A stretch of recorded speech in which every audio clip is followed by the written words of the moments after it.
أعوذ بالله من الشيطان الرجيم. بسم الله الرحمن الرحيم. يا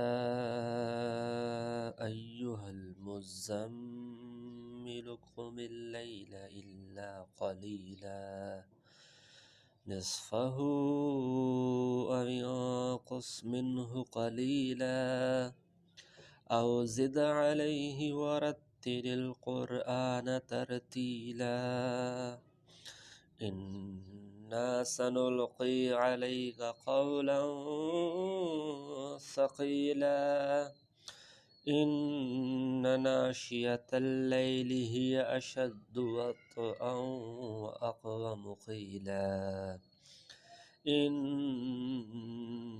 لك في النهار سبحا